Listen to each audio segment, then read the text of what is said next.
Hello everyone, welcome to my YouTube channel. Today in this video, we are going to discuss about the part B of RIMC 2020 paper, which was held in January 2021. All right. इससे पहले बेटा हमारी 2 videos upload हो चुकी है जिसपे कि हमने डिस्कस किया था पार्ट ए के बारे में. Part A in our first video, हमारी फर्स्ट वीडियो पे हमने 1 to 10 क्वेश्चंस के बारे में डील किया था कि उन क्वेश्चंस को कैसे करना है हमको और कैसे करना पड़ता है RIMC में.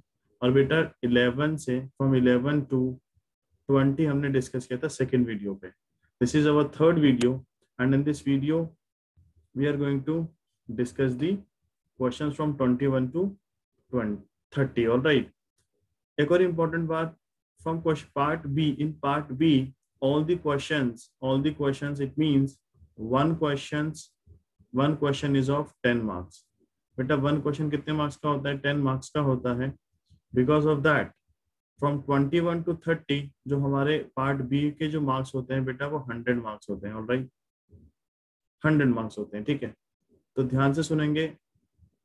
इस पार्ट में जो क्वेश्चन है उसको किस तरीके से करते हैं या कैसे किया जाता है वो आप ध्यान से सुनोगे. ठीक है बेटा.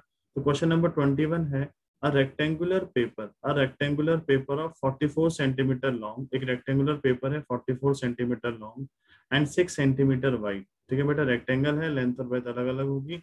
Is roll to form a cylinder of height equal to width of the paper.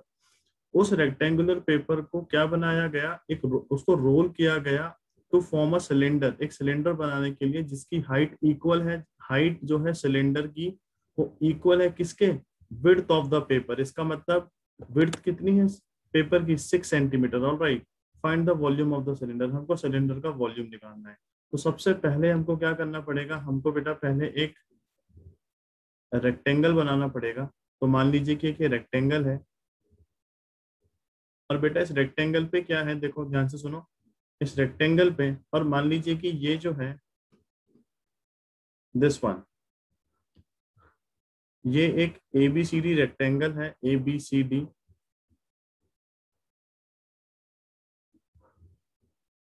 जिसकी बेटा जो मैं लिख देता हूं यहाँ पे, एक रेक्टेंगुलर पेपर है और इस रेक्टेंगुलर पेपर की जो लेंथ है, लेंथ वो कितनी है? 44 सेंटीमीटर. एंड जो बेटा ब्रेथ है वो कितनी है? 6 centimetre. All right. So this is the length which is 44 centimetre and this is breadth which is 6 centimetre. ठीक है. अब वो क्या कह रहा है कि इसको फोल्ड किया गया, मतलब रोल्ड किया गया टू फॉर्म अ सिलेंडर. बेटा रोल्ड हमको इस तरीके से करना पड़ेगा. ठीक है. तो हमने क्या बनाया, इसको रोल जब हमने किया तो एक सिलेंडर फॉर्म हुआ. क्या फॉर्म किया हमने एक सिलेंडर फॉर्म किया कुछ इस तरीके से.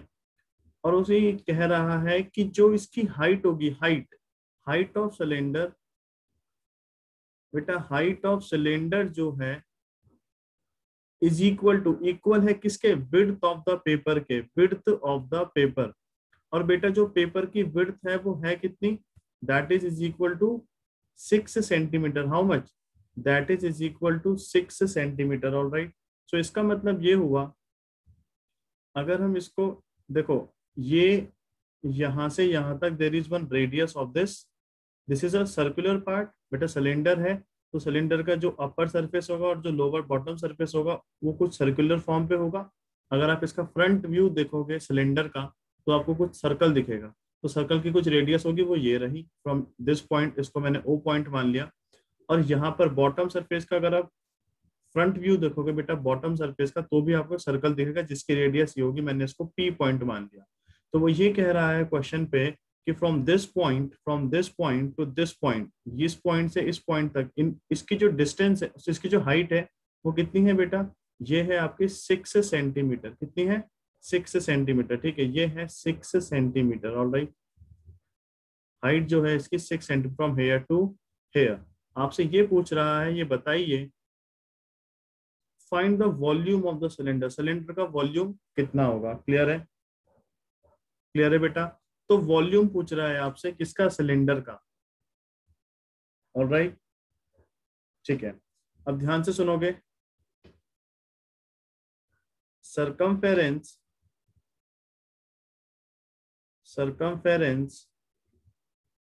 ऑफ सिलेंड्रिकल बेस, जो सिलेंडर का बेस है बेटा इसको बोलते हैं बेस, और ये होता है आपका टॉप, कोई कोई इसको बॉटम भी बोलता है, ठीक है। तो सरकमफेरेंस, इसकी सरकमफेरेंस कितनी, देखो अगर आप बेटा बेस का जो बेस या बॉटम का अगर आप फ्रंट व्यू देखोगे आपको सर्कल दिखेगा, और सर्कल की सरकमफेरेंस क्या होती है 2πr, ठीक है। आपको जो ये सिलिंड्रिकल बेस है बेटा ये सर्कल दिखेगा, ठीक है, तो ये 2πr होता है। तो मुझे एक बात बताइए, सरकमफेरेंस ऑफ सिलिंड्रिकल, ध्यान से सुनना बेटा, अगर मैं इसको इस तरीके से फोल्ड करूंगा, इस तरीके से फोल्ड करूंगा, तो जो भी मेरे पास ये रोल होके आएगा बेटा वो ये 44 सेंटीमीटर होगा या नहीं होगा? वेरी गुड, ये 44 सेंटीमीटर होगा, ठीक है, बिकॉज इसी रेक्टेंगुलर पेपर से हमने क्या बनाया है, वो सिलेंडर फॉर्म किया है, ठीक है। तो that is 44 is equal to 2πr, तो बेटा ये 44 is equal to 2 into 22/7 is into r, clear है। तो हम क्या लिख सकते हैं, ध्यान से सुनना, which implies that 44 into 7/2 into 22 is equal to r। अब एक बच्चा बोले सर ये कैसे लिखा आपने, बेटा क्रॉस मल्टीप्लाई, इसके नीचे कुछ नहीं है तो 1 होगा, क्रॉस मल्टीप्लीकेशन करेंगे तो हमारे पास ये 22 इंटू 2 विल बी 44, ये इससे कैंसिल हुआ 44, तो r हमारे पास आ गया, r is equal to 7 centimetre. r जो है, जो ये है बेटा, ये हमारे पास आ गया 7 सेंटीमीटर, क्लियर है। r जो आ गया 7 सेंटीमीटर आ गया, क्लियर है। और हाइट कितनी है, हाइट ऑफ सिलेंडर कितना है बेटा, हाइट ऑफ सिलेंडर है 6 सेंटीमीटर, ठीक है, यहाँ पे देखो 6 सेंटीमीटर है। हमको क्या निकालना है, volume of cylinder. Volume of cylinder का फॉर्मूला क्या होता है, very good, volume of cylinder is equal to πr² h। तो अगर हम वॉल्यूम ऑफ सिलेंडर का फॉर्मूला यहाँ पर अप्लाई कर देंगे तो हमारा आंसर आ जाएगा, ठीक है। तो हम लिखते हैं वॉल्यूम, इसके बाद आपको लिखना है, ठीक है, volume of cylinder, volume of cylinder is equal to πr²h, all right. Volume of cylinder कितना हो जाएगा बेटा, πr²h, क्लियर है। Volume of cylinder is πr²h। Now focus here, pi is 22/7 into radius is h, देखो रेडियस इज 7 सेंटीमीटर, तो in place of r we should write 7 into 7 into height is how much, 6 centimeter, 17 to 17 got cancelled out, 22 into 6 into 7 will be 42, so beta 22 into 42 will be how much, that will be is equal to 924, this is volume, so that is why this has to come in centimeter cube, because volume is come into the centimeter cube, और वैसे भी volume of cylinder is this, okay। सो और वैसे भी देखो मैं आपको कुछ चीज बता देता हूँ यहाँ पर, this is volume of cylinder जो कि है 924 centimetre cube, so this is our answer, alright.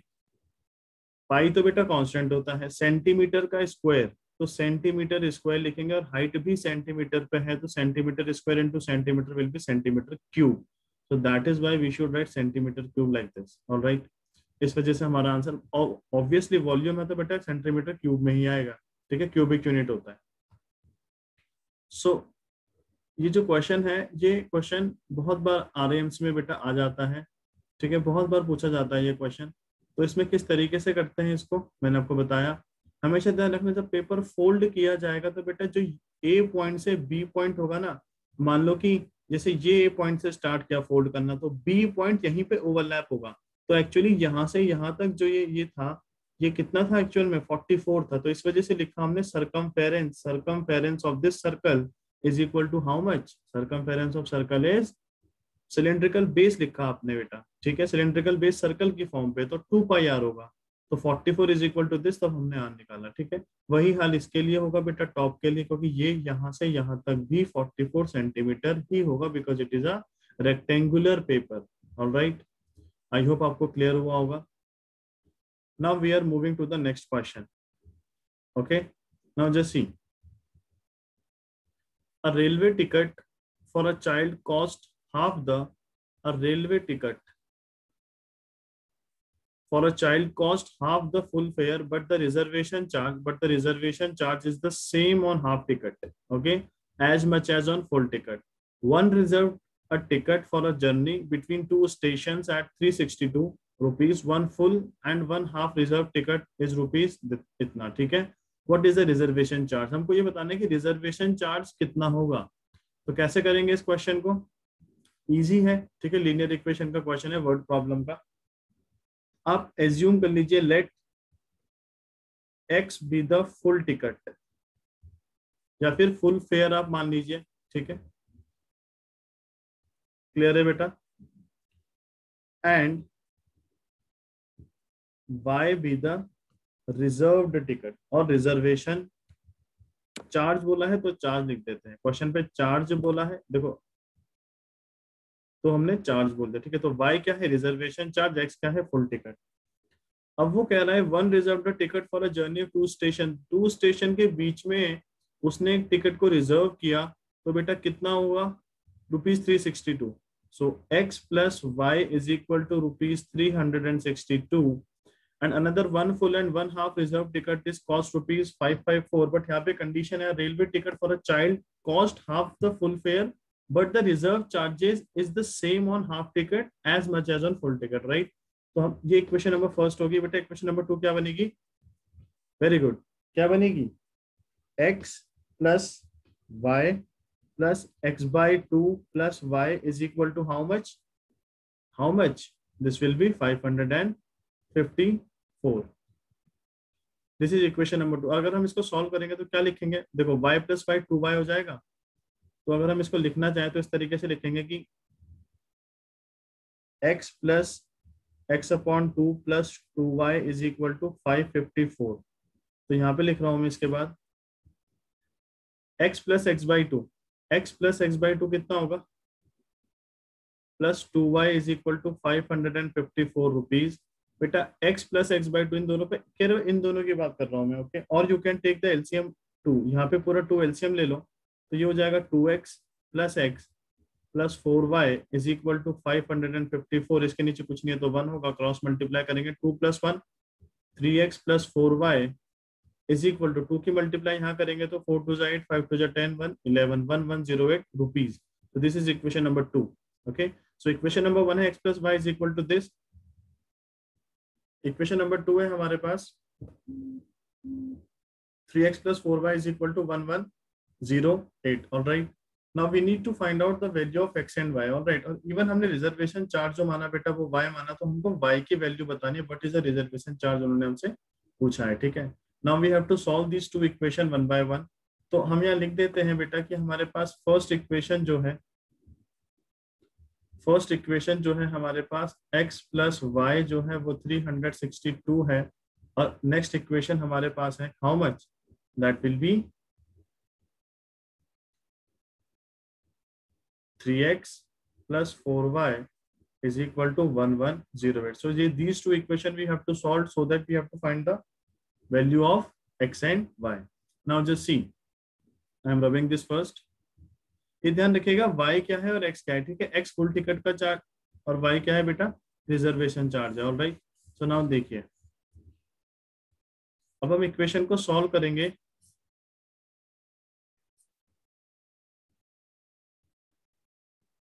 So x plus y is equal to 362. 3x plus 4y is equal to 1108. All right. This is equation first. This is equation second. अगर इस equation पे multiply करें 3 से, ठीक है बेटा, क्योंकि हमको इन दोनों को सेम बनाना है। अगर मैं इस इक्वेशन पे 3 से मल्टीप्लाई करूं तो हमारे पास इक्वेशन फर्स्ट जो आएगी वो आएगी 3x plus 3y is equal to 362 into 3 3 2 जा 6 6 3 जा 18 1 19 3 3 जा 9 1 10, इट शुड बी 1086। ऑलराइट, और बेटा सेकंड इक्वेशन क्या है? 3x plus 4y is equal to 1108, क्योंकि सेकंड इक्वेशन पे हमने कुछ चेंजेस नहीं करे, केवल फर्स्ट में चेंज हुआ था। तो जब हम इन दोनों को सब्ट्रैक्ट करेंगे तो यहाँ पे साइन चेंज करेंगे बेटा, 3x से ये कैंसिल हो जाएगा, 3x minus 4y will be -5, that should be is equal to how much, इन दोनों को सब्ट्रैक्ट करोगे -22। सो बेटा -y इज इक्वल टू -22, माइनस से minus got cancelled out, y की वैल्यू आ गई आपके पास 22। तो ये 22 क्या है बेटा, ये y जो है ये था रिजर्वेशन चार्ज, हेंस आप लिख सकते हो द रिजर्वेशन चार्ज इज ₹22। ठीक है, तो आप इस तरीके से इस क्वेश्चन को कर सकते हो। एक इक्वेशन सॉल्व करना बहुत इजी होता है बेटा, right. Now one student is asking कि सर अगर मैं x की वैल्यू 362 माइनस y निकालूं यहाँ से, और sir if I put this x in this equation, so क्या मैं आंसर निकाल सकता हूँ? एग्जैक्टली बेटा आप आंसर को निकाल सकते हो। All right, now moving to the next question. Now in this question it is given that there are two rooms, room A and room B at the center of RIMC entrance examination। ठीक है, तो बेटा हमने यहाँ पे मान लिया कि ये रूम A है और ये रूम B है। ठीक है, रूम A और रूम B हमने मान लिया। एक सेंटर RIMC एंट्रेंस एग्जामिनेशन का सेंटर है, उसमें 2 रूम्स है, रूम A रूम B। ध्यान से सुनना, if 10 candidates are sent from room A to room B, बेटा रूम A से रूम बी में अगर 10 कैंडिडेट भेजे जाएं, ध्यान से सुनना एक बात, देखो रूम ए से अगर मैं रूम बी में 10 कैंडिडेट को भेजूंगा तो बेटा यहाँ पे 10 कम हो जाएंगे और यहाँ पे 10 ज्यादा हो जाएंगे। If for example if 100 student in room A and 100 student in room B, so after first statement जब उसने बोला कि 10 स्टूडेंट को हमने रूम ए से रूम बी में शिफ्ट किया, तो रूम ए में कितने स्टूडेंट बचेंगे बेटा? 90, बिकॉज 10 कम हो जाएंगे ना। और रूम बी में कितने बचेंगे? यहाँ पर एक्सेस हो जाएंगे 10, तो 110 हो जाएंगे। क्लियर है? क्लियर है, वेरी गुड। तो अगर देखो ध्यान से सुनना, अगर मैं अगली कंडीशन इसमें बोलता हूं, ये बात मैंने बोला कि रूम ए में x स्टूडेंट है, लेट इट बी x, और रूम बी में y स्टूडेंट है।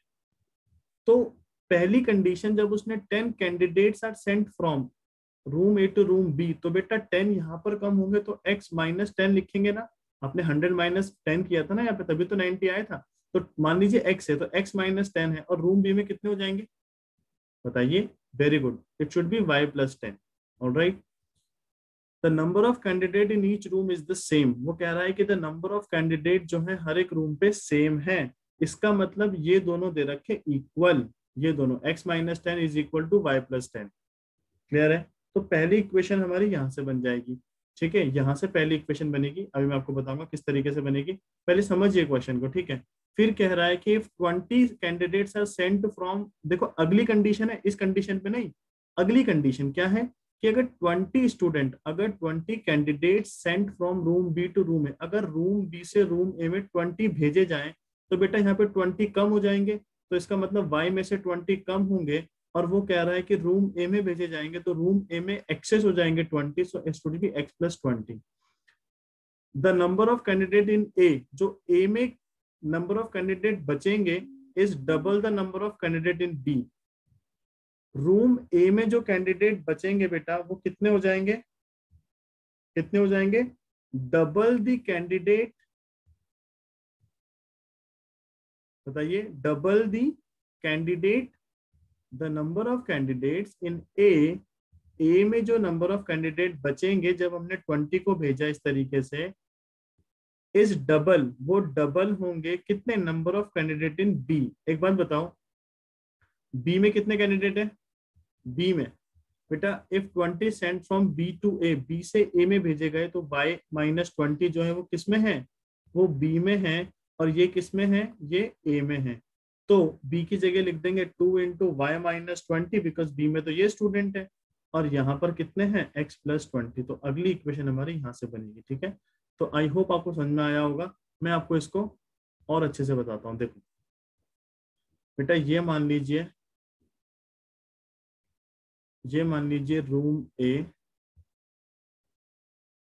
This is room B. ठीक है, so let the number of students in room A be X. Let the number of student in room B be Y.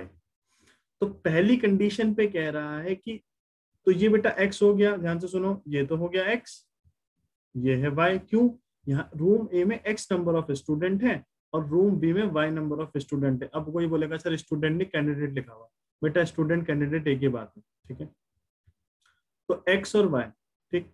अब grammatically में जाना नहीं क्योंकि हम मैथ सॉल्व कर रहे हैं, ठीक है. x y.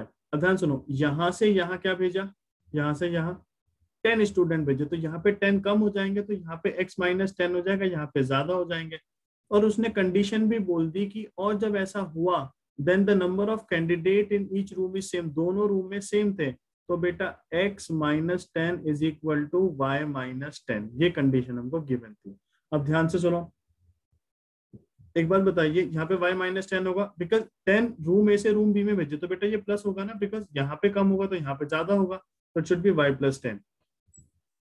तो x माइनस वाई ये इधर आएगा 10 plus 10, x minus y is equal to 20. This is equation first. अब ध्यान से सुनो, अगली वाली कैसे सॉल्व करेंगे बेटा. If 20 candidates are sent from room B से अगर रूम ए में क्या किया जाए, 20 कैंडिडेट भेजे जाए रूम बी से रूम ए में, तो रूम बी में क्या हो जाएंगे, 20 कैंडिडेट कम हो जाएंगे और रूम ए में 20 कैंडिडेट ज्यादा हो जाएंगे. और जब ऐसा हुआ then the number of candidate in A, number of candidate A में कितने हैं बेटा, x प्लस 20 इज मतलब इक्वल टू कितने, twice the number of candidate in B में कितने हैं, y माइनस 20. कब, जब हमने 20 को रूम बी से रूम ए में भेजा. तो इस तरीके से इक्वेशन बनाएंगे. और बेटा यहाँ से जो इक्वेशन आएगी वो कितनी आएगी बताओ जल्दी से. ये x plus 20 is equal to 2y minus 40, 20 into 2 will be 40, x minus 2y ये इधर आएगा, that will be is equal to how much, minus 40 और minus 20, which implies that x minus 2y is equal to minus 60. तो this is equation number 2. तो हमारे पास 2 equation आ गई. एक equation आ गई कि भाई x minus 2y is equal to minus 60, और एक इक्वेशन हमारे पास है कि x minus y is equal to 20. तो हम इन दोनों इक्वेशन को बेटा यहाँ पे लिख लेते हैं कि हमारी फर्स्ट इक्वेशन थी x minus y is equal to 20 और हमारी नेक्स्ट इक्वेशन थी x minus 2y is equal to minus 60. Now we have to solve this. Alright, now how to solve this type of equation. देखिए अच्छा ध्यान रखिए, number of student room A में हमने x माने थे, ठीक है, और बी में y माने थे. आई होप आपको इक्वेशन बनाना आया होगा इससे. अब देखिए बेटा ध्यान से,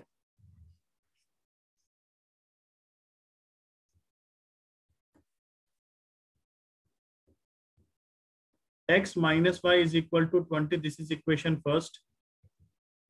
X minus 2y is equal to minus 60. This is equation second. All right. If I want to solve this, okay. So x is here, x is here. अगर मैं directly इसको subtract करूँ तो sign will change. It should be plus, it should be minus. So x minus x will be 0. Minus y plus 2y. Beta minus y plus 2y is how much? Minus y plus 2y. It will be plus y. So this will be plus y is equal to how much? 80. All right. So plus y is 80. It means y is equal to 80. And what is this y? Beta ये y क्या था? Y is equal to 80. Y क्या था? Number of student in room B. Very good. If I put this equation in first, put y in equation first, means value of y in equation first, what we will get? X minus 80 is equal to 20, because in place of y we are putting this 80. Okay, so x will be is equal to 20 plus 80, and this will be is equal to how much? 100. So ये 100 क्या है? x क्या है बेटा? number of student in room A. So can we say like this? Therefore the number of student or the candidates, right, in room A is how much? X, which is 100, and in room B is 80. All right, very good. So like this we have to solve this question. Okay, easy था और 10 marks में question आया था, बस आपको equation बनानी थी। अगर आप थोड़ा सा ध्यान देते इक्वेशन बनाते टाइम पे तो बेटा ये इजी क्वेश्चन है, right. Now coming to the next question, question number 24। Question number 24 में चलते हैं बेटा, और ये रहा आपके पास question number 24। This is the question number 24। Okay, now just see, find the lowest term of the expansion this. अब आपको ये क्या निकालना है, लोवेस्ट टर्म निकालना है इस एक्सपेंशन का। क्लियर है? कैसे निकालते हैं इसको, ध्यान से सुनो। आपको ये टर्म दे रखी है बेटा, ठीक है। आपको इसको क्या करना है, find the lowest term of the expression this. Okay, now we need to, question लिख रखा है तो I am not repeating the question again. We need to find out the lowest term. Okay, देखो X square plus 8x plus 12, बेटा x square plus 8x plus 12, अगर आपके इसके factor पूछे जाए तो बेटा इसके फैक्टर क्या होंगे बताइए, splitting the middle term. What are the factor of this? देखो ध्यान से देखना, x square plus 8x plus 12, बेटा मल्टीप्लाई करके 12 आना चाहिए। ऐसे कोई दो नंबर मैथमेटिक्स में जिनको मल्टीप्लाई करके 12 आ जाए, और बेटा प्लस माइनस करके कितना आना चाहिए, 8, प्लस माइनस करके 8, तो क्या होते हैं। एक बच्चा कह रहा है, वेरी गुड, एक बच्चा कह रहा है 6 इंटू 2, एग्जैक्टली 6 2 12, राइट। सो बेटा क्या लिखेंगे, एक्स स्क्वायर, क्या लिखेंगे, एक्स स्क्वायर प्लस 8 की प्लेस पे हमको लिखना होता है 6 प्लस 2 और x plus 12, all right, upon, ध्यान से सुनो, x square minus 7x plus 12, बेटा इसके भी फैक्टर करने पड़ेंगे। ऐसे कोई दो नंबर मैथमेटिक्स में जिनको मल्टीप्लाई करके 12 आए, और बेटा प्लस माइनस करके क्या आना चाहिए, प्लस माइनस करके 7 आना चाहिए। तो बताइए क्या होगा, क्या होगा, एग्जैक्टली 4 3 जा 12। तो बेटा x square minus, in place of 7 हमको लिखना होता है 4 प्लस 3, बाकी same as it is, all right. इसको डिवाइड इस तरीके से लिखो। एक बात बताइए, x square plus 4x minus 12, इसके फैक्टर करेंगे तो क्या करेंगे, मल्टीप्लाई करके 12। ऐसे कोई टू नंबर जिनको मल्टीप्लाई करके 12 आए और प्लस माइनस करके बेटा 4 आना चाहिए, तो 6 and 2, because 6 minus 2 will be 6 minus 2 will be 4, very good. 6 minus 2 x minus 12, देखो इसकी जगह 4 की प्लेस में बेटा we need to write this. Okay, 6 and 2, 6 minus 2, and everything will remain same, x minus 4। Now focus है। अब हम क्या करेंगे बेटा,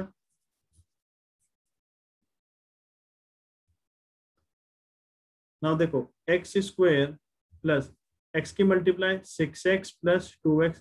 अब ऐसे मत कर देना कि 6 प्लस 2 8, अगेन वही लिख दिया, ठीक है, plus 12 upon x square minus 4x। बेटा माइनस की मल्टीप्लाई ब्रैकेट के अंदर कर रहे हो तो it means to be minus of 3x plus 12। Okay, division with x square plus 6x minus का 2x माइनस 12। बच्चा कह रहा है सर यहाँ पे प्लस होना चाहिए था, बेटा प्लस है ब्रैकेट के बाहर तो वो साइन एज इट इज रहता है, चेंज नहीं होता, x माइनस 4। अब क्या लिखेंगे ध्यान से बताओ, एक्स स्क्वायर, अच्छा मुझे बताओ यहाँ से कॉमन क्या आएगा, इन दोनों से x कॉमन है तो लिखेंगे x प्लस 6, यहाँ से 2 कॉमन है तो लिखेंगे x प्लस 6, क्योंकि 12 को लिख सकते हैं 6 इंटू 2, यहाँ से x कॉमन x माइनस 4, यहाँ से -3 कॉमन x माइनस 4। डिवाइड को हम रिप्लेस करके मल्टीप्लाई लिख सकते हैं, और this should be reciprocal, x minus 4 upon X, इससे कॉमन लो x plus 6 minus 2 x plus 6, all right. इन दोनों से बेटा x प्लस 6 कॉमन लेंगे तो ये हो जाएगा x प्लस 6 x प्लस 2, यहाँ से x माइनस 4 कॉमन लेंगे तो हो जाएगा x minus 4 x minus 3 into x minus 4 upon x plus 6 into x minus 2, x minus 4 to x minus 4 got cancelled out, x plus 6 से x प्लस 6 कैंसिल हो जाएगा, तो बेटा हमारे पास क्या बचेगा, हमारे पास बचेगा x plus 2 upon x minus 3 into x minus 2। तो हमारा जो आंसर आ गया that is x plus 2 upon x -3 and x -2. Okay, so it should be x -3 and x -2. So this is our answer. All right, so like this we have to solve these type of questions. Okay, lowest term of the expression, इससे ज्यादा lowest नहीं हो सकता बेटा. ठीक है, तो करना कैसे था, यहाँ पे आपको इस क्वेश्चन को सॉल्व करने के लिए आपको फैक्टराइजेशन आना चाहिए.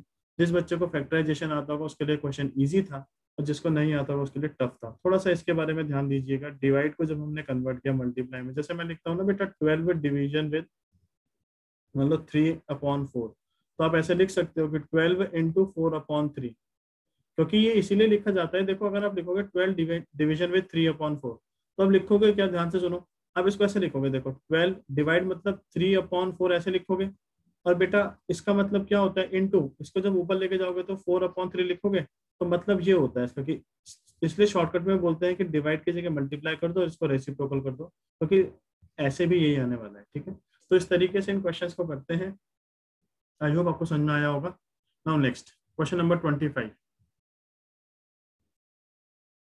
Okay, now in this question it is given, what price did Ram mark at the printed price? Printed price में वो क्या मार्क करे of a bag purchased at ₹380. उसने एक बैग परचेज किया ₹380 का, so that after giving 5% discount there is 25% profit. वो कह रहा है कि एक राम था, उसने क्या किया, उसने एक बैग को परचेज किया इतने रुपीस का. ठीक है, वो कह रहा है कि प्रिंटेड प्राइस में क्या मार्क प्राइस करे, मतलब कितना प्राइस को मार्क करे. ठीक है, सो दैट जब वो उस प्राइस पे 5% का डिस्काउंट देगा तभी भी उसको 25% का प्रॉफिट होना चाहिए. क्वेश्चन पे बोल रहा है, तो हमको वो निकालना है कि कितना वो मार्क करे उस प्राइस को. ठीक, कौन सा प्राइस को, प्रिंटेड प्राइस को. ये ध्यान रखिएगा. ठीक है, अब ध्यान से सुनो बेटा. कॉस्ट प्राइस कितना दे रखा है, cost price of a bag purchased by Ram is equal to how much, rupees 380. All right, now let the mark price of a bag be rupees x. बेटा मार्क प्राइस कितना ले लिया हमने, x ले लिया. ऑल राइट, बैग का जो mark price है वो रुपीज x ले लिया. ऑल राइट, ध्यान से सुनोगे.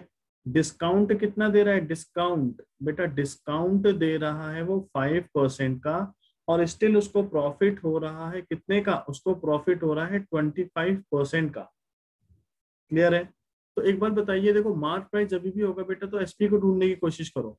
तो एसपी क्या है, एसपी, वेरी गुड. एसपी का फॉर्मूला क्या होता है बेटा, SP is equal to 100 plus gain percent upon 100 into CP.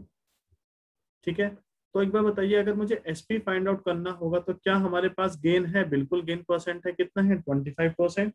तो बेटा हमने 25 यहाँ पे पुट किया अपॉन 100 इंटू सीपी कितना है, सीपी कितना है 380 rupees. All right, very good. अगर हम इसको सॉल्व करना स्टार्ट करेंगे तो बेटा हमको लिखना चाहिए यहाँ पर SP is equal to 125 upon 100 into 380. 2 5s are 2 1s are 2 9s are 5 2s are 10 5 5s are 25. So SP is equal to 25 into 19. That should be is equal to how much? That should be is equal to 400 rupees 475. All right. तो बेटा ये हमारे पास आ गया SP. क्या आ गया, ये SP आ गया. अब हमको क्या निकालना है, ध्यान से सुनो. एसपी एक बार मिल जाना चाहिए. तो एसपी के बाद क्या हो जाएगा कि हमने मार्क प्राइस मान दिया, ये तो डिस्काउंट दे रहा है 5% का. तो एसपी क्या होता है, SP mark price minus discount. बेटा डिस्काउंट बोला मैंने, डिस्काउंट परसेंट नहीं, और डिस्काउंट हमेशा दिया जाता है किस पे, मार्क प्राइस पे. क्लियर है. तो देखिए डिस्काउंट क्या होगा, डिस्काउंट कितना होगा, 5% ऑफ मार्क प्राइस. तो SP is equal to mark price minus, क्या मैं इस डिस्काउंट को लिख सकता हूं बेटा, डिस्काउंट किसमें दिया जाता है, डिस्काउंट किसमें दिया जाता है, मार्क प्राइस में. कितना, 5% ऑफ मार्क प्राइस. तो बेटा 5% ऑफ मार्क प्राइस पे क्या इसको लिख सकता हूं, एग्जैक्टली. तो एसपी कितना है 475, ये निकाला हमने अभी अभी। मार्क प्राइस माइनस 5%, 5% मतलब 5/100 ऑफ का means multiply of mark price. ध्यान से सुनो, 475 इज इक्वल टू, अगर मैं मार्क प्राइस को कॉमन ले लूं तो हमारे पास क्या आने वाला है 1 माइनस 5/100। ठीक है, एक बच्चा बोल रहा है सर कॉमन कैसे लेंगे, कॉमन लेना तो हमें आता नहीं है। बेटा इस तरीके से कर सकते हैं, अगर कॉमन लेने में प्रॉब्लम होती है तो आप इसको इस तरीके से कर सकते हो। 100 ले लो एलसीएम, इसके नीचे कुछ नहीं है तो 1 होगा, तो 100 mark price minus 5 mark price. ठीक है, तो इसके नीचे कुछ नहीं है 1 होगा बेटा। तो अब हम क्या कर सकते हैं, क्रॉस मल्टीप्लीकेशन इस तरीके से। ऑलराइट, जब क्रॉस मल्टीप्लीकेशन करेंगे तो क्या लिखेंगे, क्रॉस मल्टीप्लाई जब हमने किया तो क्रॉस मल्टीप्लीकेशन के बाद हमारे पास आया कितना 475 into 100 is equal to 100 MP minus 5 MP is how much 95 MP, और एमपी क्या है मार्क प्राइस, तो मैं इसको 95 इंटू मार्क प्राइस भी लिख सकता हूँ। तो क्या मैं लिख सकता हूँ mark price is equal to 475 into 100 upon 95। Clear है, तो बेटा 5 1 जा 5, 5 9 जा 45, 5 2 जा 10, 0। 19 से जब हम 475 को सॉल्व करेंगे, जब हम 475 को 19 से सॉल्व करेंगे तो बेटा अभी अभी मैंने बताया था ये कैंसिल होगा 25 टाइम्स। सो मार्क प्राइस आ गया 25 into 20, that should be is equal to how much 25 to 50, that should be 500 rupees. तो ये हमारा आंसर हो जाएगा। क्लियर है, तो आप लिख दोगे यहाँ पर कि उसको कितना आप करना चाहिए, मार्क करना चाहिए प्राइस को, उस प्रिंटेड प्राइस को उसको कितना मार्क करना चाहिए 500 रुपीज, सो दैट जब वो उसमें 5% का डिस्काउंट दे तब उसको कितना प्रॉफिट हो जाए 25% का। क्लियर है, तो इस क्वेश्चन को इस तरीके से करना था बेटा। Profit and loss is very important because 15 to 20 marks will come from this chapter. Alright, अभी भी आपने इस पेपर में देखा तो इंपॉर्टेंट है, 10 मार्क्स का क्वेश्चन आता ही है इससे। You need to focus on this chapter, right. Now coming to next one, next question, question number 26।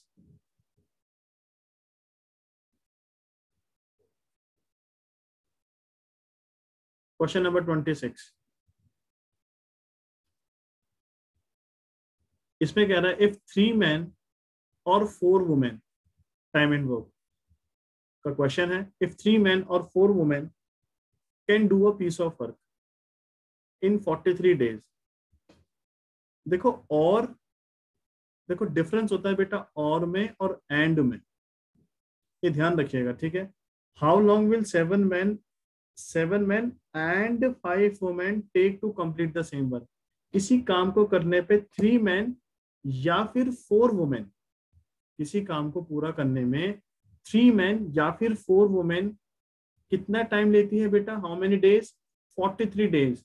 तो ये पूछ रहा है कि व्हेन 7 मैन एंड 5 वुमेन जब उस काम को करेंगे then how many days will they complete that work, right. जब और होता है ना, और का मतलब होता है या तो ये या तो ये, जैसे कि मैं बोलूंगा या तो मैन या तो वुमेन, इन दोनों में से एक जना ही काम कर सकता है। एक जने का मतलब एक, जैसे कि 3 मैन बोला है, 3 मैन और 4 वुमेन, तो या तो 3 मैन काम करेंगे या तो 4 वुमेन काम करेगी। जब लिखा होगा 3 मैन एंड 4 वुमेन तो इसका मतलब 3 मैन प्लस 4 वुमेन, मतलब दोनों काम कर रहे हैं एक साथ, ये ध्यान रखिएगा। ठीक है, ये डिफरेंस होता है बेटा, ये जानना बहुत जरूरी है, अदरवाइज क्वेश्चन आपको बहुत टफ हो जाएगा सॉल्व करने में। तो कैसे करेंगे इस क्वेश्चन को, ध्यान से सुनो। तो क्या लिखेंगे बेटा, देखो 3 मैन और इक्वल्स टू 4 वुमेन, 3 मैन और 4 वुमेन लिखा होगा तो आप लिख सकते हो 3 मैन जो है वो उतना ही काम कर पा रहे जितना 4 वुमेन कर रही। ठीक है, तो 1 मैन कितना काम करेगा मुझे ध्यान से बताओ, 1 man that should B 4/3 women के बराबर वो काम करेगा। ऑलराइट, 1 मैन जो है वो कितना काम करेगा 4/3 वुमेन के, 1 man is equal to 4/3 women, यहां से लिखा। ठीक है, एक बच्चा बोलता था कैसे लिखा, 3 into man is equal to 4 into women, तो 1 man is equal to 4/3। Alright, इस तरीके से लिखा बेटा। नेक्स्ट, जब हमने ये लिख दिया, अब देखो एक बात, अगर वन मैन इतना काम करेगा तो मुझे एक बार बताइए, 7 मैन कितना काम करेंगे बेटा? अगर वन मैन इतना काम करता है तो 7 मैन कितना करेंगे? यूनिटरी मेथड 4/3 वुमेन इंटू इसको 7 से मल्टीप्लाई कर देंगे तो कितना आ जाएगा? 28/3 वुमेन। तो 7 मैन जो है 28/3 वुमेन के जितना काम करेंगे। क्लियर है? तो आपसे कह रहा है कि 7 मैन एंड 5 वुमेन। तो मैंने क्या बोला अभी अभी? 7 मैन प्लस 5 वुमेन। और बेटा अगर हम इसको करना चाहेंगे तो क्या लिखेंगे? 7 मैन मतलब 28/3 वुमेन प्लस 7 मैन कितना है? 28/3 वुमेन प्लस 5 वुमेन। क्लियर है? कितनी वुमेन आ गई? एलसीएम ले लो, 28 वुमेन प्लस 5 3 जा 15। एलसीएम लिया 3 तो ये हो गया 28 plus 15 will be 43/3 women are doing the work. Clear है? Very good. Now just see, देखो उसने क्या बोला था बेटा, ये बहुत जरूरी है। या तो 3 मैन या तो 4 वुमेन किसी काम को करते हैं तो 43 डेज लेते हैं। तो जब 4 वुमेन किसी काम को कर रही है तो 43 डेज ले रही है, और उतना ही काम जब 43/3 वुमेन करेगी तो कितना टाइम लेगी? Late it be x days. Clear है? वो कितना टाइम लेगी? x डेज मान लो। तो बेटा जब आप इनको मल्टीप्लाई करोगे तो 4 3 जा 12, 4 4 जा 16, 117 is equal to 43/3 into x days. Again I am repeating है, मैं एक बार दोबारा रिपीट कर देता हूं। जब 3 मैन काम करेंगे तो 43 डेज ले रहे हैं, या फिर जब 4 वुमेन काम करेगी तो 43 डेज ले रही है। और वो जो काम है वो दोनों में सेम है, ये भी वही काम कर रहे हैं, ये भी वही काम कर रहे हैं, तो वर्क इज सेम, वर्क हमने सेम कर दिया। ठीक है? तो जब 4 वुमेन काम करेगी तो 43 डेज लेगी। तो एक बात बताइए, 7 मैन और एंड 3 वुमेन को जब हमने इस तरीके से निकाला बेटा तो हमें पता लगा कि एक्चुअली 43/3 वुमेन काम कर रही है। तो 43/3 वुमेन इंटू एक्स डेज। अब एक बच्चा बोलेगा सर ये क्यों करा है, हमने डायरेक्ट क्यों देखा? बेटा वुमेन यहाँ पर है तो यहाँ पे मैन वुमेन दोनों नहीं हो सकते, हमको कन्वर्ट करना पड़ेगा वुमेन्स में। ठीक है? That is why we are writing it here, right? अब कोई बोलेगा सर मैन से नहीं कर सकते, बेटा बिल्कुल कर सकते हैं मैन से। तो आपको यहाँ पे क्या लिखना पड़ेगा? 1 वुमेन 3/4 मैन के बराबर है, और उस तरीके से आपको फिर मैनिपुलेट करना पड़ेगा सब चीजों में। ठीक है? मैंने वुमेन लेके किया है तो इसके नीचे कुछ नहीं है तो 1 होगा, क्रॉस मल्टीप्लीकेशन करेंगे 172 into 3 is equal to 43 into x days. Clear है? तो क्या लिख सकते हैं हम इसमें? 172 into 3 upon 43 is equal to x days. बेटा जब इससे कैंसिल होगा हाउ मच? ये 4 टाइम्स कैंसिल हो जाएगा तो बेटा x जो है वो कितना आ गया? x डे कितना आ गया? 12 डेज। तो इसका मतलब क्या है कि जब हमारे पास 7 मैन एंड 5 वुमेन जब उसी काम को करेंगे तो कितना टाइम लेंगे? 12 डेज लेंगे। Alright, so like this we have to solve this question. Alright, तो इस तरीके से इन क्वेश्चंस को करते हैं। तो काफी बार ये क्वेश्चन पूछा जाता है बेटा। ठीक है? चलिए now next question, question number 27।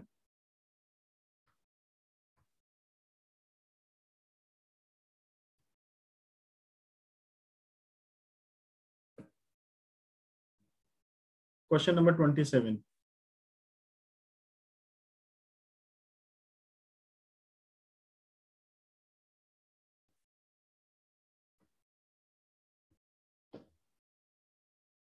Okay. Now in this question, the difference between the compound interest and simple interest on a certain sum of money at 10% per annum for 2 years is itna 500 rupees. Find the sum when the interest compounded annually. Compounded annually is important. Okay. तो difference का question है। मैं आपको इसको दो method से बताऊंगा। एक वो मेथड बताऊंगा, सबसे पहला मेथड, फर्स्ट मेथड मैं आपको वो बता रहा हूँ जो आपको आरआईएमसी में करना है। ठीक है? सेकंड मेथड में आपको वो बताऊंगा जो जैसे कि सैनिक स्कूल का एग्जाम हो गया, या फिर आप आरएमएस के एग्जाम की बात करो, वहां पे आप सेकंड मेथड को अप्लाई कर सकते हो जहां पर ऑब्जेक्टिव पेपर होता है। ठीक है? वहां पे second method is easy, but first method आपको आरएमसी में करना पड़ेगा, बिकॉज यहाँ पे 10 मार्क्स का बेटा एक क्वेश्चन है, तो 10 मार्क्स के हिसाब से आपको क्वेश्चन को सॉल्व करना पड़ेगा। ठीक है? तो ध्यान से सुनो कैसे करेंगे। तो डिफरेंस बोला है सीआई और एसआई का, the difference between compound interest and simple interest किसी सम पे on a certain sum of money at 10% rate दे रखा है फॉर 2 ईयर इज इतना 500 रुपीज, राइट। सो सबसे पहले आप let the sum be rupees P, sum को पी रुपीज मान लो, ठीक है। एक बच्चा कह रहे हैं 100 रुपीज भी तो मान सकते हैं बेटा, 100 से भी कर सकते हो, पी से भी कर सकते हो, दोनों बात एक ही है, ठीक है। करने का बस एक तरीका है, 100 से भी कर सकते हैं, पी से भी कर सकते हैं, ऑलराइट। सो हमने पी मान लिया, मतलब कि पी रुपीज है सम, ठीक। तो मुझे बताइए एसआई क्या होगा। एसआई का फॉर्मूला होता है principal into rate into time upon 100। और बेटा प्रिंसिपल आपको मान लिया हमने पी इंटू रेट दे रखा 10%, देखो तो 10% इंटू टाइम दे रखा 2 years upon 100, all right. So this should be cancelled out. So बेटा एसआई आपके पास आ गया how much, P upon 5 rupees. तो एसआई हमारे पास आ गया P upon 5 rupees, all right. Compound interest, अच्छा पहले कंपाउंड इंटरेस्ट से पहले amount is equal to principal 1 plus R upon 100 की पावर 2 और एन, ये होता है अमाउंट का फॉर्मूला। मुझे एक बार बताइए सीआई का फॉर्मूला क्या होता है बेटा। सीआई का फॉर्मूला मैं यहाँ पे लिख रहा हूँ, CI is equal to amount minus principal. तो अगर मैं अमाउंट की जगह ये फॉर्मूला पुट कर दूं, कौन सा, P1 प्लस आर अपॉन 100 की पावर n माइनस पी, तो कोई दिक्कत नहीं होनी चाहिए, तो ये सी आई होगा, ऑलराइट। तो सी आई हो जाएगा अमाउंट माइनस प्रिंसिपल। बेटा अमाउंट का फॉर्मूला ये रहा, P1 प्लस आर अपॉन 100 की पावर n माइनस पी, कौन सा, प्रिंसिपल वाला पी है, ठीक है। तो ध्यान से सुनेंगे, अब कैसे करेंगे इसको, देखो C I is equal to how much, अगर मैं P कॉमन ले लूं इन दोनों से तो क्या आएगा, या फिर चलो कॉमन ना लेते, 1 प्लस आर कितना है बेटा 10% अपॉन 100 की पावर n कितना है 2, नंबर ऑफ टाइम्स। एक बात ध्यान रखिएगा, कंपाउंडेड एनुअली बोला, 2 ईयर के लिए बोला, तो बेटा यहाँ पे 2 आएगा। अगर ये कंपाउंडेड हाफेली बोलता ना तो यहाँ पर ये 4 आता। 2 ईयर में कितने हाफेली होते हैं 4, ठीक है। नंबर ऑफ टाइम रिपीट करता है इस फॉर्मूले पे ये n माइनस पी। तो C I is equal to P, इससे कैंसिल हुआ, ये एलसीएम लेंगे तो ये आ जाएगा 11 अपॉन 10। बेटा 1 प्लस 1 अपॉन 10 जो होता है ना, उसका एलसीएम आप 10 लोगे तो 10 प्लस 1 जो होता है वो 11 अपॉन 10 हो जाता है, ऑलराइट। सो इस तरीके से जब हम इसको सॉल्व करेंगे, उसकी पावर 2 माइनस पी, तो C I is equal to principal into 11 upon 10 into 11 upon 10 minus P. ये 2 टाइम क्यों लिखा, बिकॉज स्क्वायर है, 2 स्क्वायर का मतलब 2 इंटू 2 होता है, तो वैसे इसका स्क्वायर का मतलब 2 टाइम मल्टीप्लीकेशन। तो बेटा सी आई हमारे पास आ गया 121 p, 11 into 11 will be 121 into p will be this upon 100 into 100 will be 10 into 10 will be 100 minus p। जब हमने इसका एलसीएम लिया तो 100 आया, तो 121 p माइनस 100 p, तो बेटा ये हो जाएगा कितना 21 p अपॉन 100। तो सी आई हमारे पास आ गया हाउ मच 21 p अपॉन 100। तो ये आ गया सी आई, और बेटा ये आ गया S I, p by 5 rupees. Clear है, ये कितना आया 21 p by 100 rupees, alright. Now actually हमको डिफरेंस बोला, ठीक है। तो ये ध्यान रखिएगा कि हमने सम कितना माना है बेटा, p रुपीज माना है, ठीक है। ऐसा ही हमारे पास आया p बाय 5 रुपीज, और सी आई हमारे पास आया कितना, और इस तरीके से सी आई ऐसा ही निकालेंगे, और सी आई हमारे पास आया 21 p अपॉन 100 रुपीज। ना कैसे सॉल्व करना है आगे, ध्यान से सुनो। एस आई हमारे पास था p बाय 5 रुपीज, और सी आई हमारे पास था 21 p बाय 100 रुपीज। डिफरेंस दे रखा बेटा हमको, डिफरेंस किसका, compound interest minus simple interest का, equals to how much, difference अगर होगा तो दे रखा है रुपीज 500। देखो ये दे रखा है ना, डिफरेंस इज रुपीज 500। तो सी आई कितना है 21 p upon 100 minus S I कितना है बेटा, ये एस आई होगा, ठीक है, S I, C I minus S I. S I कितना है p by 5 rupees is equal to rupees 500। कैसे सॉल्व करेंगे अब, ध्यान से सुनो। एलसीएम दिया कितना 500, 21 p, बेटा एलसीएम 500 आएगा 100 आएगा, yes it should B 100, all right. So LCM लेंगे बेटा 100, 21p माइनस 5 टू जा, इस तरीके से हो जाएगा बिकॉज 20 इंटू 5 विल बी 100। इसके नीचे कुछ नहीं है तो 1 हो जाएगा। 21p minus 20p is equal to p upon 100 is equal to 500 upon 1। So p will be is equal to 500 into 100। Cross multiplication करेंगे तो p आ गया हमारे पास 50,000। So this is the principal.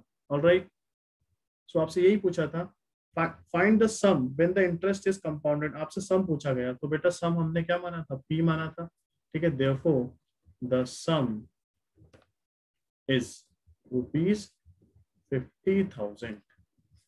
Alright, so this is our answer. Okay, easy था। अब इसको एक और तरीके से हम कर सकते हैं, ध्यान से सुनना। देखो बेटा ऐसे भी कर सकते हैं इसको, सेकंड मेथड में आपको बता रहा हूँ। अगर ये ऑब्जेक्टिव पेपर होता तो आप क्या करते हैं, फॉर्मूला होता है बेटा डिफरेंस का। एक बात हमेशा ध्यान रखना है, जब आपको एवरीथिंग इज गिवन, जैसे कि 2 ईयर गिवन होता है, जब कभी 2 ईयर और कंपाउंडेड एनुअली बोला जाए और डिफरेंस CI/SI का बोला जाए, कब 2 ईयर के लिए और कंपाउंडेड एनुअली, तो ये फॉर्मूला अप्लाई करते हैं। ये बात ध्यान रखना, फॉर्मूला कब अप्लाई होता है, केवल 2 ईयर के लिए। अगर 3 ईयर का होगा तो ये फॉर्मूला चेंज हो जाएगा। ठीक है, तो क्या होता है formula, it should B p into r upon 100 की पावर 2, मतलब उसका स्क्वायर। ऑलराइट, तो डिफरेंस कितना, डिफरेंस किसका, CI और SI का। तो CI माइनस SI कितना दे रखा, 500 is equal to principal into rate कितना है, 10 अपॉन 100 की पावर 2। तो इससे कैंसिल हुआ ये, 500 is equal to p into 1 upon 10 into 1 upon 10 because square है, 10 10 100। 500 is equal to p upon 100। So p हो जाएगा 500 इंटू 100 और p हो जाएगा बेटा कितना, 50,000 रुपीज। तो देखो इससे कितनी इजीली क्वेश्चन हमारा सॉल्व हो गया। तो ये कब करना होता है, जब हमारे पास ऑब्जेक्टिव पेपर होता है। ठीक है, ऑब्जेक्टिव में हम इसको सॉल्व करेंगे, अदरवाइज हमको RIMC में बिल्कुल इस तरीके से करना पड़ेगा जो मैंने आपको बताया। क्लियर है, आई होप आपको समझ में आया होगा। Now moving to the next question. Again मैं आपको यहाँ पे बता देता हूँ फटाफट से। देखो, let the height of the room be h metre. So बेटा लेंथ ऑफ द क्लासरूम, यहाँ पे क्लासरूम आप लिख लीजिएगा। लेंथ ऑफ द क्लासरूम कितना हो जाएगा, 2h meter. Breadth of the classroom that should be is equal to how much, ये दे रखा है बेटा 1 whole 1 upon 2। Alright, 1 whole 1 upon 2, 3 देखो 1 whole 1 upon 2 times it's height, तो मल्टीप्लाई बाय हाइट, तो 3 upon 2 h मीटर। राइट, सो फिर कह रहा है कि the cost of white washing the 4 walls eight the rate of this. तो हमको पहले एरिया निकालना पड़ेगा 4 वॉल्स का। तो area of 4 walls is equal to how much. देखो ध्यान से सुनना, आपको बोला क्या क्वेश्चन पे, वो ये कहना चाह रहा है कि रुपीज दिस पर मीटर स्क्वायर इज दिस। तो एक्चुअली इतना रुपीज लग रहा है, कितना, 179.20 रुपीज। ठीक है, 4 वॉल्स को व्हाइट वॉश करने पे, और रेट कितना है 1.60। आप समझ रहे हो, इस तरीके से इसको करेंगे। जब इससे पॉइंट से पॉइंट कैंसिल होगा बेटा, हमारा आंसर आएगा 112 metre square. So area of 4 walls आ गया आपके पास 112 metre square. Alright, so what will be the area of 4 walls, very good, 2 into L plus 2 L plus B into H is equal to 112. Now here I am solving। बेटा L कितना है, देखो L 2H, तो L की जगह में लिखेंगे 2H plus breadth कितनी है 3/2H into height is equal to 112। So 2, यहाँ पे 2 LCM लेंगे, सो 2 2 जा 4H प्लस 3H into H is equal to 112। 2 से 2 कैंसिल हुआ, 7H इंटू H, तो 7H square is equal to 112, clear है। H square is equal to 112 upon 7, 7 one जा 7, 7 6 जा 42, बेटा H square is equal to 16, which implies that H is equal to under root of 16 is equal to 4 metre. अब ये plus minus 4 metre आएगा, तो H की value plus minus 4 meter है। Height can not be negative, so that is why H is equal to 4 meter. Clear है। Height कितनी आ गई, 4 मीटर आ गई, तो बेटा हाइट ऑफ द क्लासरूम आ गई 4 मीटर। ऑलराइट, नाउ हम क्या करेंगे, ध्यान से सुनो। तो लेंथ कितनी होगी मुझे बताओ। Length of the classroom is 2 into h। Alright, clear है। सो अगर हम लेंथ लिखना चाहें तो हमको लिखना चाहिए, सो हाइट हमारे पास आ गई। Now can I right like this, so length of the classroom is equal to 2 into h means 4, which is equal to 8 meter. All right, and what will be the breadth? Breadth will be exactly breadth of the classroom is equal to 3 upon 2 into h means 2. It should be 2 to the 4, 3 to the 6 meter. So बेटा length आ गया, breath आ गया। अब हमको क्या करना है, ध्यान से सुनो। लेंथ और ब्रेथ हमारे पास आ गया। अब हम क्या करेंगे,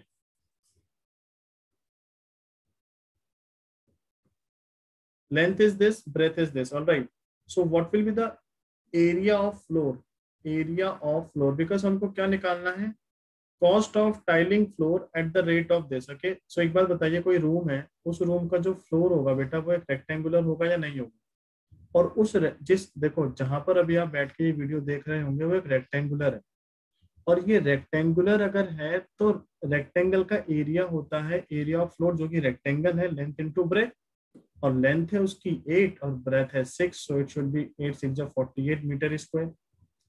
तो एरिया जो है, एरिया ऑफ फ्लोर कितना आ गया, 48 मीटर स्क्वायर। ऑलराइट, हमको क्या फाइंड आउट करना है कि अगर हम उस फ्लोर पे टाइल लगाएं या टाइलिंग करें उस फ्लोर पे, तो कितने रुपीस उसको हमको कॉस्ट होगा। तो बेटा बताइए, for 1 meter square the cost of tiling floor is how much, rupees 6.75 rupees.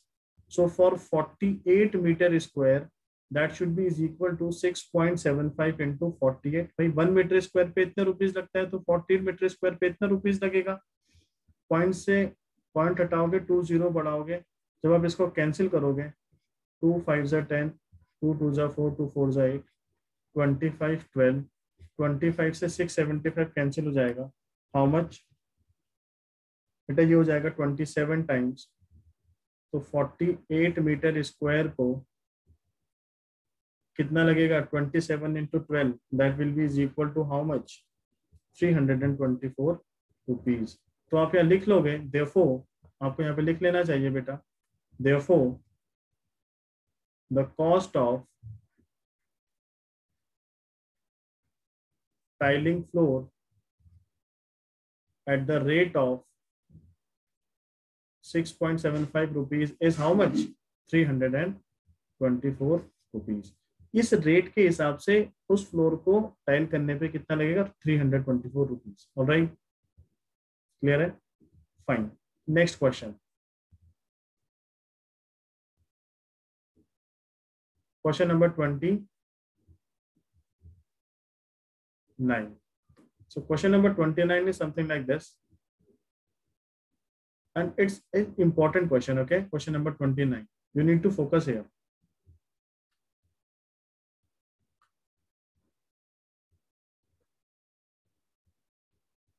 You need to focus here. Okay, देखिए, a tank can be filled by 2 taps, tap A and tap B. Tap A and tap B are filling in 12 hours and 16 hours respectively. The full tank can be emptied by a third pipe in 8 hours. बेटा देखो, जो third tap है हमारा, वो क्या है, empty कर रहा है हमारे टैंक को। तो हमारा टैंक कुछ इस तरीके से है, टैप ए फिल कर रहा है, टैप बी भी फिल कर रहा है, मगर टैप सी जो है वो हमारे इसको एम्प्टी कर रहा है। If all the taps are turned on the same time, अगर तीनों टैप को एक साथ खोला जाए, how much time will the empty tank be filled up completely. तो उस टैंक को कितनी, हाउ मच टाइम, कितना टाइम लेंगे विल द एम्प्टी टैंक, खाली टैंक फिल हो जाए पूरा का पूरा, जब हमने तीनों को ओपन किया, ये भी ओपन किया, ये भी, यहाँ से बेटा ये देखो यहाँ से वाटर आया और ये खाली भी हो रहा है। तो पूछना जब तीनों को ओपन किया तो बताइए कितनी देर पे वो हमारा टैंक फुल हो जाएगा, ये आपसे क्वेश्चन पूछा जा रहा है। क्लियर है? तो कैसे करेंगे इसको, ध्यान से सुनो। सबसे पहले ध्यान से सुनना, टैप ए टैप बी बेटा क्या है, फिलिंग टैंक है, ठीक है। तो इस क्वेश्चन को किस तरीके से किया जाता है, ध्यान से सुनिए। देखो, tap A to fill the system, actually आपको लिखना चाहिए time taken by tap A to fill the system. Okay, time taken, I should write this down like this.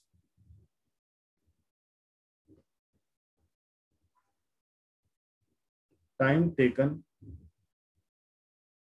by tap A to fill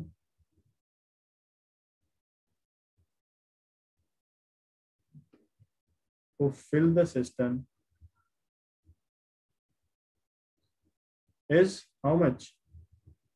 12 hours. Time taken by tap B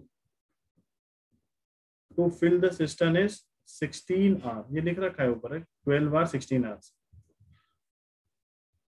But time taken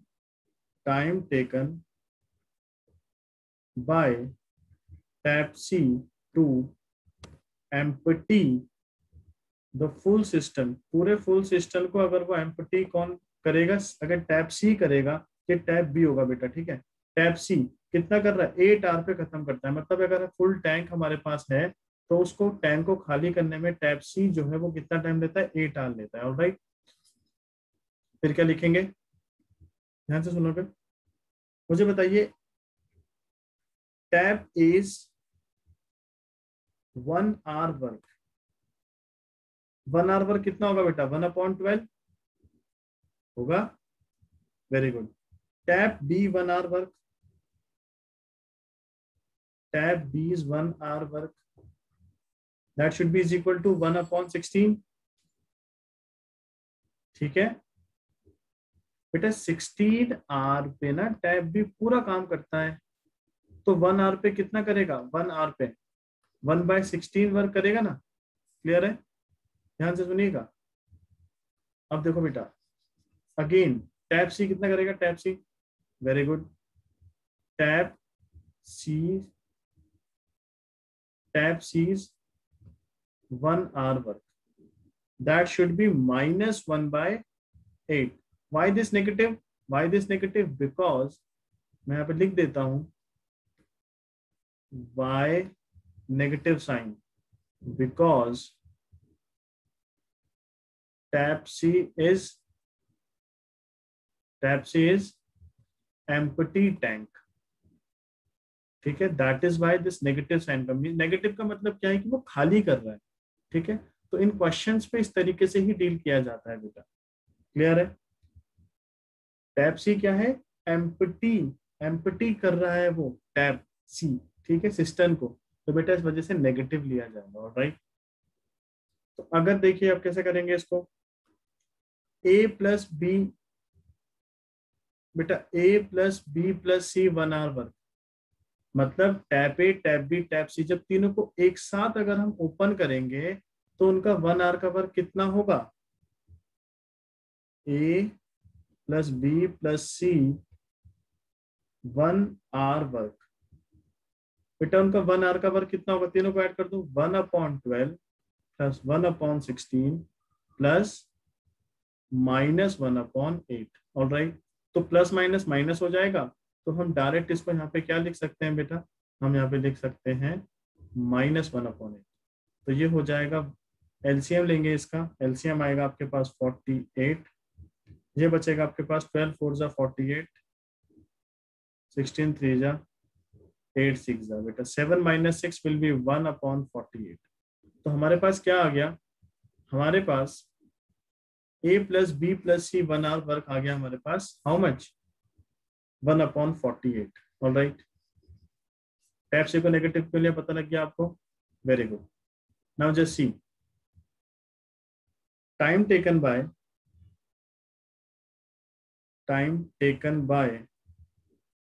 a plus b plus c to fill the cistern is how much?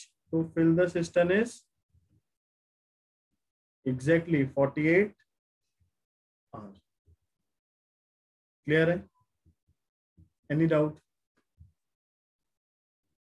Time taken by a plus b to fill the cistern is 48 hours, right? a plus b 1 our का work कितना है, तो बेटा a plus b जो time लगाएगा उस tank को fill करने में कितना होगा, 48 आवर। यही क्वेश्चन आपसे पूछा था, in how much time will the empty tank be filled up, कब, जब if all the taps are turned on at the same time, जब तीनों को एक साथ ओपन किया जाए, ठीक है, तो कितना टाइम लगाएंगे, 48 आवर लगाएंगे उसको फिल करने में, उस टैंक को या उस सिस्टम को। क्लियर है बेटा? इस तरीके से इनको किया जाता है। Alright, now next one, moving to the next question and the last question of today's session. आप किसी को कुछ भी डाउट होगा बेटा, आप कमेंट सेक्शन पे मुझसे पूछोगे। कमेंट सेक्शन में आप जो भी डाउट है आप पूछ सकते हो। अगर किसी बच्चे को इस पे प्रॉब्लम है तो मुझे बताइए, I will make a separate video on this, right.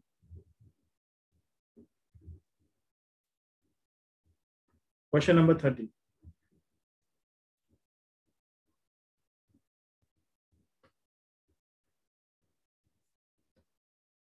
question number 30, the following data relates to the cost of construction of a house. Item is cement, that expenditure is 30%, steel is 10%, bricks is 10%, timber 15%, labor 25%, miscellaneous 10%, right? हमको पाई chart बनाना है to represent the above data. Pie chart जो होता है easy होता है बेटा, right. Pie chart एक इंपॉर्टेंट टॉपिक है और बहुत बार हमारे एग्जाम में पूछा जाता है। तो कैसे करते हैं इसको, आप पहले उसको समझिए, ठीक है, ध्यान से सुनना। एक बेटा पाई चार्ट इंपॉर्टेंट टॉपिक है, ऑलराइट, ये हर बार आपके पेपर में आ जाता है, तो आपको आना चाहिए कि किस तरीके से पाई चार्ट के क्वेश्चन को सॉल्व करेंगे। There is only one formula, with the help of that you can easily solve the pie chart, right. मुझे बताइए टोटल परसेंटेज जो होगा कितना बेटा, total percentage of anything will be 100% ना, राइट। मुझे बताइए central angle for a component का फॉर्मूला क्या होता है, that is equal to value of the component upon 100 into 360 degree, all right. Central angle निकालने हैं तो that will come into the 60, it means degree part, right? So beta, now calculation for central angle we are doing. So here I am writing items, here expenditure in percentage,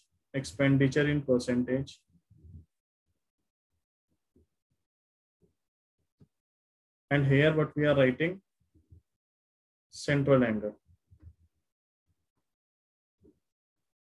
All right, now see, the very first thing is cement. But item is cement, whose expenditure is 30%. तो central angle क्या आएगा, ध्यान से सुनना, central angle आएगा बेटा value of the component कितना है, 30% means upon 100 into 360 degree, and that will come how much, 108 degree, all right. Steel will come, steel is how much, 10%, so that will come 10 upon 100 into 360, so ये आ जाएगा बेटा 36 degree, all right. फिर आएगा आपके पास BRICS का again कितना है, 10%, again आप 10 अपॉन 100 into 360 करोगे तो ये आएगा आपके पास 36 डिग्री। फिर आपके पास है टिम्बर, तो टिम्बर का है 15%, तो बेटा ये आएगा आपके पास कितना, 15%, 15 अपॉन 100 into 360, तो दैट शुड बी डायरेक्टली कितना हो जाएगा बेटा 54% डिग्री, सॉरी राइट। लेबर कितना है 25%, so 25 upon 100 into 360, so it will be 4 9 36, it will be 90 degree. Clear.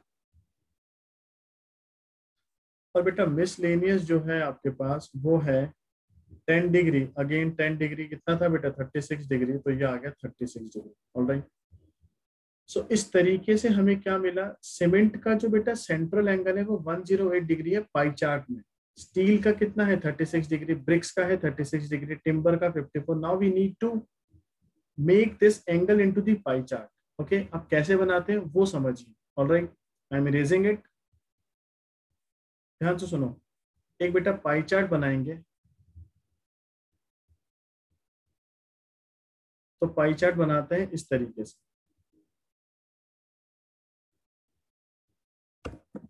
Clear है? देखो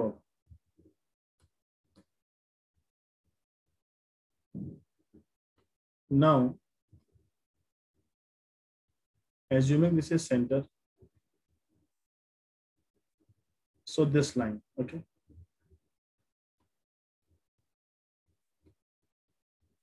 this is central part, O we can say, right? Now ध्यान से सुनो, जो फर्स्ट एंगल है that depicts cement and this angle will be 108।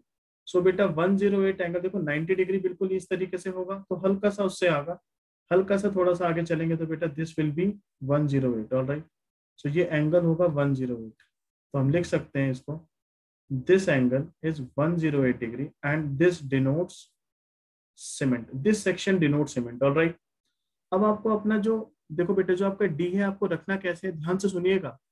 अगला वाला जो एंगल आपको बनाना है दैट इज फॉर स्टील, तो स्टील के लिए एंगल आया था 36 डिग्री, तो आपको यहाँ पर डी रखना है, यहाँ पर इस एक्सिस में, और इस एक्सिस के रिस्पेक्ट में आपको ड्रॉ करना है व्हाट 36 डिग्री एंगल। तो बेटा अगर आप डी यहाँ रखोगे तो 36 अप्रोक्सीमेट यहाँ पर आ रहा होगा।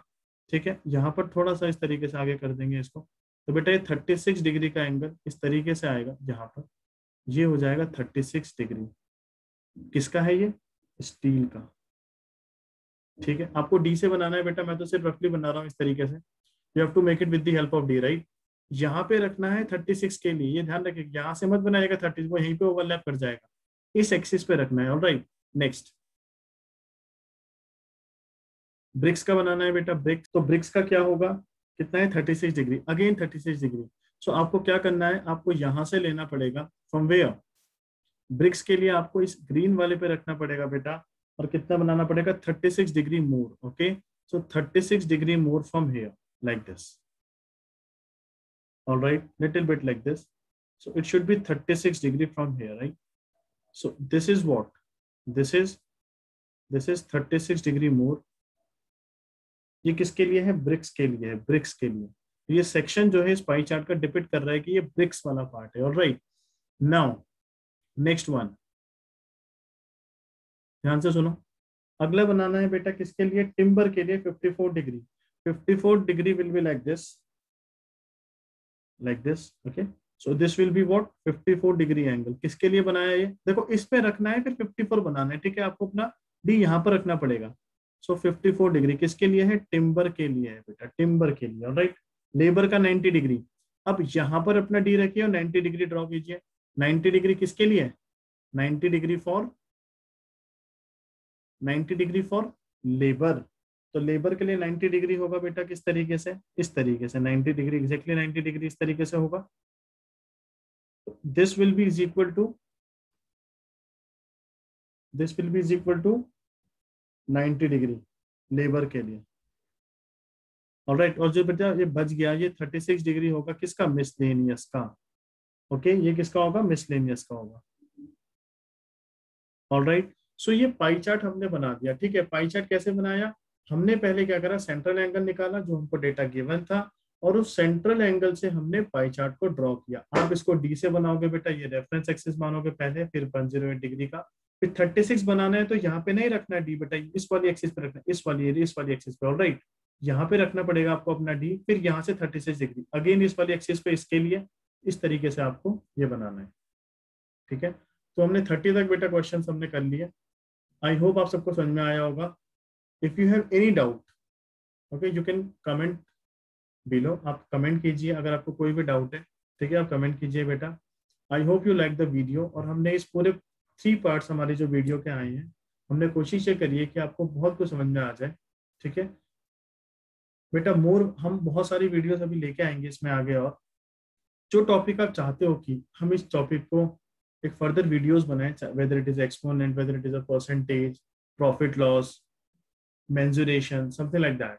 अगर आप चाहते हो मोर वीडियोस, अगर हमको बनाना है कि सर इस टॉपिक को हमें डाउट है, इस टॉपिक पे क्या हम वीडियो बना सकते हैं, तो आप जरूर बेटा कमेंट सेक्शन पे लिखिएगा अपनी क्वेरीज को। Okay, so thank you so much for being here. Please subscribe, share and likes my channel. Okay, videos को सब बेटा देखो, चैनल को सब्सक्राइब करो, वीडियो को लाइक करो, शेयर करो। Okay, thank you so much for being here. Okay बेटा, बाय बाय।